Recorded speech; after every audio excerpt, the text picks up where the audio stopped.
Good morning class. बेटा ये आपकी आज की वर्कशीट है, वर्कशीट नंबर 3। आज ये 23 तारीख की वर्कशीट है। आपकी सोशल साइंस की ये वर्कशीट है जिसमें हम ग्लोब और मानचित्र के बारे में हम लोगों ने पढ़ा था। अब थोड़ा सा हम इसके बारे में आगे बढ़ते हैं। क्या आपने कभी सोचा है कि हमारी पृथ्वी कैसी है, गोल, चपटी या तश्तरी? आपने भी देखी होगी अपना पृथ्वी की इमेज। आपने कैसी देखी है? आप लोगों ने अधिकतर उसको गोल ही देखा है, ठीक है। लेकिन अगर हम थोड़ा सा और जानेंगे तो जो हमारी पृथ्वी है वो पूरी तरह से गोल नहीं है। यह उत्तरी और दक्षिणी ध्रुवों पर थोड़ी सी चपटी है। ये है आपका उत्तरी ध्रुव और ये है आपका दक्षिणी ध्रुव। उत्तरी और दक्षिणी ध्रुवों पर ये थोड़ी सी चपटी है और बीच में थोड़ी सी उभरी हुई है। पृथ्वी के इस आकार को भू आब कहा जाता है। ये जो आकार है पृथ्वी का, इस आकार को, ये आकार न तो गोल है, पूरी तरह से गोल नहीं है, तो इस आकार को हम भू आब कहते हैं, जिसे इंग्लिश में जियोइड भी कहते हैं, ठीक है। लेकिन पृथ्वी का यह चपटापन उत्तरी और दक्षिणी ध्रुवों पर न के बराबर है, जो कि लगभग 21 किलोमीटर है। मतलब जो आपको उत्तरी और दक्षिणी ध्रुवों पर चपटापन दिखता है ना, ये चपटापन बहुत कम है, इसलिए आपको पृथ्वी हमेशा गोल नज़र आती है। अब इसको थोड़ा और हम समझते हैं।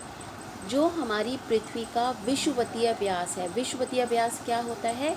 देखिए, हमारी पृथ्वी को दो बराबर भागों में बांटने वाली जो रेखा होती है, जो कि 0 डिग्री पर है, इसे विषुवत रेखा कहते हैं, ठीक है। इस विषुवत रेखा पर हमारी पृथ्वी का जो व्यास है, व्यास डायमीटर, ये जो डायमीटर है पूरा गोला आप इसको लेके चलेंगे तो ये है आपका 12,756 किलोमीटर, ठीक है। और यही व्यास अगर आप ध्रुवों को मिलाएंगे, ये दो ध्रुव को मिलाएंगे, उत्तरी ध्रुव और दक्षिणी ध्रुव, तो यहाँ पर व्यास है 12,714 किलोमीटर, ठीक। और ये अंतर कितना है? 42 किलोमीटर, ठीक है। इतना आप समझ लीजिएंगे। तो ये जो देखो, गोल, अगर पृथ्वी बिल्कुल गोल होती तो हमारी पृथ्वी इस वाली शेप की होती, लेकिन हमारी पृथ्वी पूरी गोल नहीं है।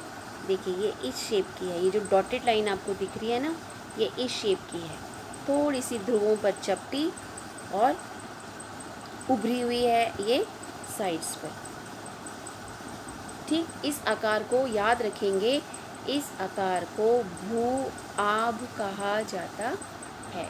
ना गोल है ना चपटा है, यह है भू आब। इंग्लिश में इसे बोलते हैं जियोइड शेप, ठीक। चलिए अब आगे बढ़ते हैं।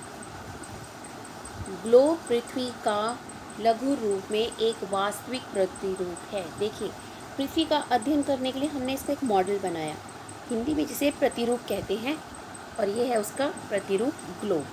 तो ग्लोब क्या है? पृथ्वी का एक लघु वास्तविक प्रतिरूप है, ठीक।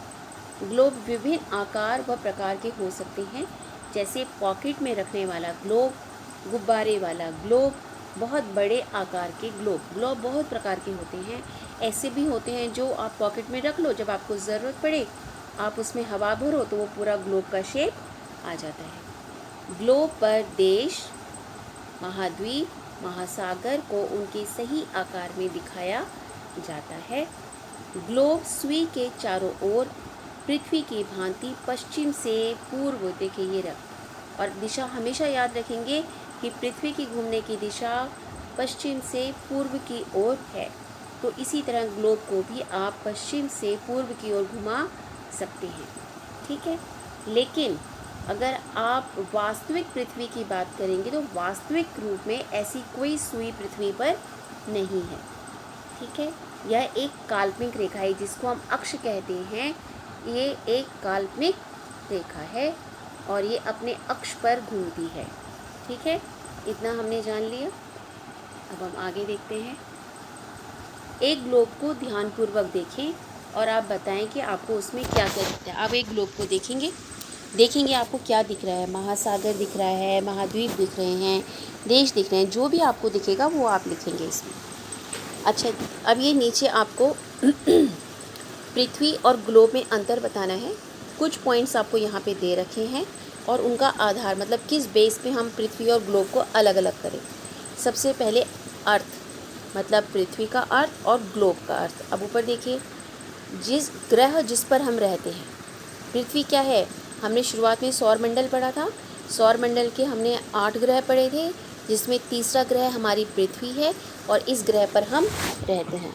तो पृथ्वी क्या है, ग्रह, सौरमंडल का एक ग्रह है जिस पर हम रहते हैं, ठीक है। और ग्लोब क्या है, ग्लोब लघु रूप में पृथ्वी का एक वास्तविक प्रतिरूप है। 2 अंतर हो गए अर्थ के आधार पर। अगला आकार, कैसा आकार है, अभी मैंने आपको बताया कि जो पृथ्वी है उसका आकार क्या है, भू-आभ। पृथ्वी का आकार भू-आभ है, जबकि ग्लोब का आकार गोलाकार है, ठीक है। काल्पनिक रेखाएं, वास्तविक रूप से क्या पृथ्वी पर कोई काल्पनिक रेखाएं होती हैं, नहीं। इसमें काल्पनिक रेखाएं पृथ्वी पर नहीं होती हैं, ये केवल कहाँ पर होती हैं काल्पनिक रेखाएं, ये ग्लोब में होती हैं, ताकि हम पृथ्वी के बारे में अच्छे से अध्ययन कर सकें, ठीक है। तो आपने ये लिखना है, ग्लोब और पृथ्वी में अंतर आपने अपनी कॉपी में करना है। अगला देखिए, ग्लोब के अध्ययन की कुछ सीमाएं हैं। देखिए, अब हर जानकारी हमें ग्लोब से भी नहीं मिल सकती और हर जानकारी हमें मानचित्र से भी नहीं मिल सकती। जब हमें पूरी पृथ्वी का अध्ययन करना है तब हम ग्लोब का उपयोग करते हैं। मतलब अगर हमें पूरी पृथ्वी के बारे में जानना है तब हम ग्लोब का प्रयोग करेंगे। लेकिन अगर हमें पृथ्वी के किसी एक हिस्से का अध्ययन करना है, जैसे भारत का या दिल्ली का या कहीं नदियों का, तब हम क्या लेंगे, मानचित्र। ये याद रखेंगे कि जब पूरी पृथ्वी का अध्ययन करना होगा तब हम ग्लोब का उपयोग करेंगे, और जब हमें किसी एक हिस्से का या किसी एक पार्ट का अध्ययन करना होगा तब हम मानचित्र का प्रयोग करेंगे। अब मानचित्र क्या होता है, मानचित्र पृथ्वी की सतह या इसके एक भाग का चपटी सतह पर खींचा गया चित्र है।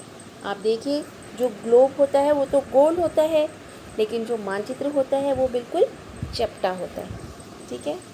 मानचित्र मुख्यतः 3 प्रकार के होते हैं, भौतिक मानचित्र, राजनैतिक मानचित्र और थीमेटिक मानचित्र, जिसमें पृथ्वी का आपको भौतिक वितरण दिखाया जाता है, जैसे हिमालय, नदियाँ, पर्वत, पठार, वो हो गया भौतिक मानचित्र। जहाँ पर आपको राज्य, राजधानियाँ ये सब दिखाएगा वो है राजनैतिक मानचित्र। और जहाँ पर कोई एक पार्ट के बारे में आपको पता है, मान लीजिए वर्षा का वितरण दिखाना है या नदियों का ही दिखाना है, तो वो हो गया थीमेटिक मानचित्र, जिसमें कोई पर्टिकुलर थीम लेके हम मानचित्र बनाते हैं, ठीक है। अब अगला आपकी गतिविधि है, एक्टिविटी है, ग्लोब तथा मानचित्र में अंतर बताइए, ठीक है। तो ये आपकी वर्कशीट है, ध्यान से समझेंगे, ध्यान से इस वर्कशीट को करेंगे और साफ राइटिंग में करेंगे।